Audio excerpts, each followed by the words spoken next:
Hey, what's up, you guys? Bloody Jacob here to give you my thoughts on Beetlejuice. Now, to preface a little, I am not like a massive fan of the original Beetlejuice movie. I like it fine.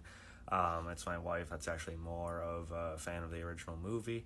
But I went to this out of curiosity of just, the genre it's still in and, naturally being interested in that, as well as as some are dubbing the Jenna Ortega effect. I really, really dig Jenna Ortega, as the majority do.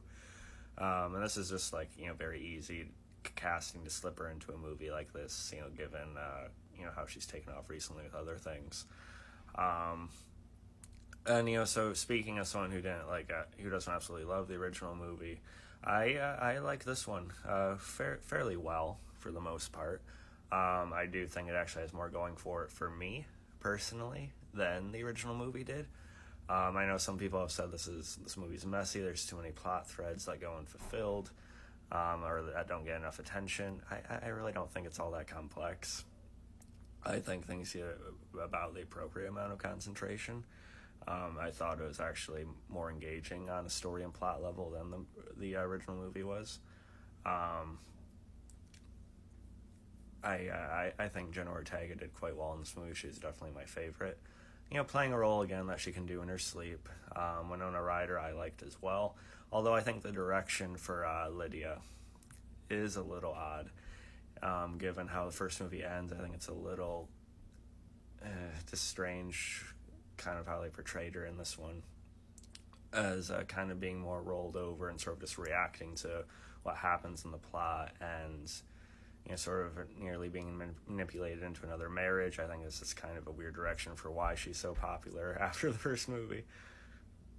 I liked Catherine O'Hara fine. Michael Keaton, I will say, hasn't missed a beat.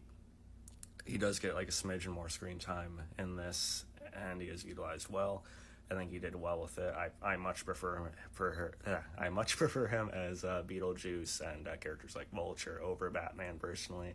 So I don't mind watching him in this capacity. Monica Bellucci, given what I just said, I will say I think Monica Bellucci probably deserved a bit more screen time.